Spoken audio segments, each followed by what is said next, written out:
What's up, Cardboard Kingdom? We're out here at Machinist Hall this morning on December 20th. We've got a show set up with 3 tables today.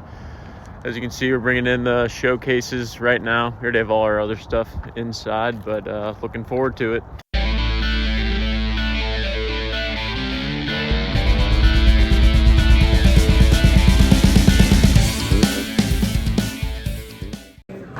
All right, guys, here's our setup for our table. We got 3 tables today, so starting it off with the value bins over here. Got some cheap slab boxes, 40 bucks and under, with some mystery packs, a little bit of sealed product. Gotta have the Pokemon these days as well. Couple showcases, all sports, baseball, basketball, football.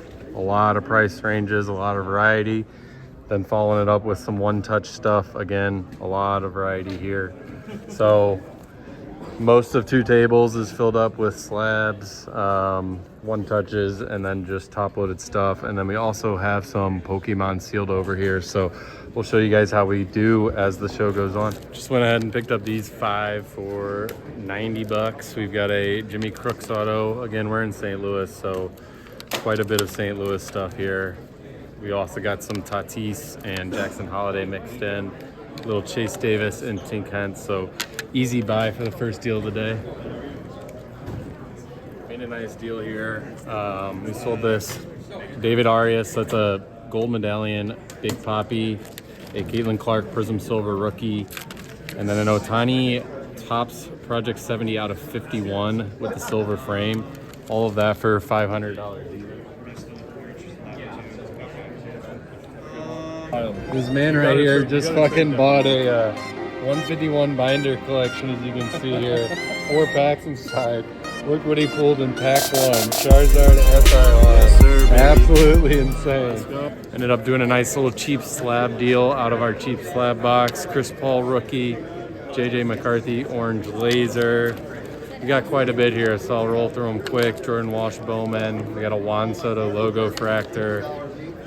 Little Jaren Jackson, RWB there. D-Hop rookie. Donovan Mitchell Prism rookie. And then a few left. Darren Fox. We got a Jamar Chase, or T. Higgins. Little Shane Bieber, Luis Robert, and then Sam Laporta. So all of that for $185. Doing a coin flip for the CD Lamb stained glass, 105 to 115. Let's see it. Flip it over here. You can call it in the air.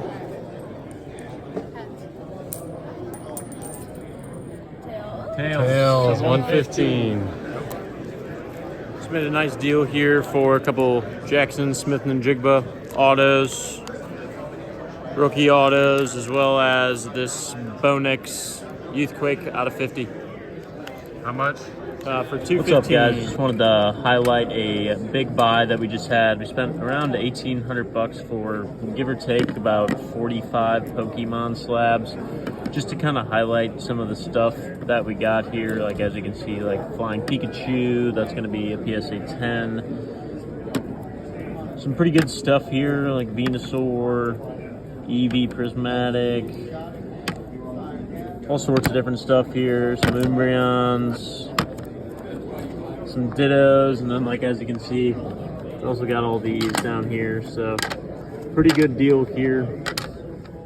One of the biggest deals we've had on Pokemon in a while, so good deal. Just made a nice trade here. So Eli Manning on card, Topps auto going out, and then coming in we've got a Travion Henderson micro mosaic, a John Wall Prism Deca auto out of 15, and then a pretty cool Jim Kelly Stadium Authentics.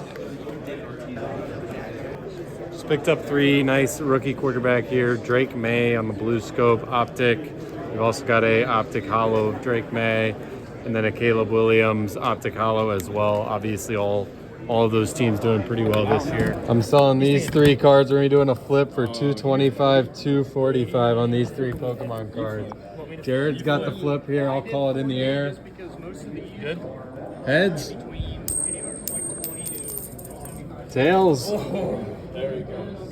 Thank you, Jared. Tails, 225. 3 more going out. We got a Romeo Dobbs first on print out of 25 from Panini Black. Laurie Markkinen, rookie ticket auto. And then a Topps Chrome Platinum Anniversary Derek Jeter out of 25. Selling some wrestling here. We got a Torrie Wilson auto going out, a Jakara Jackson. We also got a Dragon Lee auto. Then we have a green or a match to use Brock Lesnar, a Road Dog auto, and then a Triple H out of 40, all for 130. Hey guys, it's a wrap for the Machinist Hall card show on December 20th. I did want to take you guys through my spreadsheet to see how much we sold, what our profit was, what our biggest gainers and losers were for the day, and more importantly, what cool stuff we picked up during the show. Before I do that, I did want to apologize for the video quality. I know some of the videos were shot vertically while others horizontally. We were shooting some footage for YouTube Shorts, but we plan to continue to improve the production quality of the vendor POVs, hopefully get mics and an actual camera set up, but this was our first attempt, so hope you guys enjoyed, and I'm going to flip over to our profits and losses for the show. Okay guys, time to take you guys through a recap of our overall sales and profit for the 1220 Machinist Hall show. Before I go to total sales and profit, I'm going to take you guys through our top 10 biggest profits and our top 5 losses from the show. So first off, $121 profit on this Otani out of 51 from Topps Project 70. I bought this before his crazy postseason run, so you're able to see how I was able to eke that much profit out of that one. Next, we have 3 Topps Basketball hobby boxes. We bought these at retail. We're able to sell them a little bit above that, so an $80 profit there. We did recently pick up a cheap slab lot. We were able to make $67 profit on 12 of those. A Big Poppy gold medallion, David Arias printed card sold for 105. We did buy that for 38 and profited $67. Those gold medallions have been going up quite a bit. Eli Manning in-person auto, authentic 10. We made a $60 profit there. Another beautiful card we sold was the CD Lamb National Treasures RPA out of 25 for 315 bucks and a $57 profit. And then you'll see 3 JSNs here. We bought these before the price spike. So on these 3 cards, 2 of them being autos, 1 of them being a checkerboard PSA 10, we were able to make $135 of profit. And then we sold a Pokemon 151 binder collection for a $26 profit on a $120 sale. We did lose on a few cards, but really not bad overall. Just remember, if you're getting into this, it's better to cut your losses if you need to, just to have that cash flow rather than sit on cards for much too long. So Kalen Clark Prism Silver, I lost 32 bucks on. I think I'm going to be biting myself there. Wish I would have held until the WNBA season was coming up. We lost $12 on a Jake McCarthy Prism Laser RC PSA 9. Obviously, he's had a very up and down season, so not surprised there.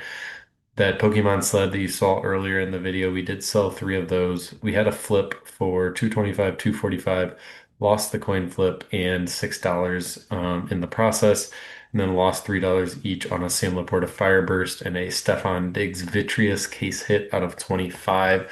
So what does that mean in terms of overall profit and loss? Well, first I wanted to take you through the cost of goods sold. So this is essentially what we bought every one of those cards that we sold on 12/20 for, $4,461 there. In terms of actual sales, we sold $5,648 worth, which is good for a $1,187 profit and a 21% profit margin. Anytime you can be over 20% profit margin selling sports cards, I'd consider that a big W. So overall, a great show, over almost $1,200 profit for, just a 1-day show. Not bad at all. And I did want to take you through the top buys. First off, we have the Amon Thompson Monopoly rookie card out of 10. We bought for 165. We were able to get a Babe Ruth home field advantage case hit for $100. An Aaron Judge Top Salute rookie card PSA 10 for 105. And then a Juan Soto Topps Pristine Auto out of 50 PSA 10, just a gorgeous card for 135. And then the Patriots, one of the hottest teams in the NFL, we were able to get a Travion Henderson Micro Mosaic for 130. And you'll see some lower dollar stuff here as well. And then I also attached the approximate market value and the margin essentially we're operating at. So with those buys, we have about $316 of room. Obviously, you're not always going to sell everything at 100%. So usually we'll assume like 80% is what we're going to sell at just to see what the margin would essentially come in at. We also bought more than this, but I think these were the main items here. But that'll do it for the vendor POV recap. I hope you guys enjoyed. I'd like to continue doing this more often and again, continue to upgrade the setup. So appreciate you guys tuning in and peace.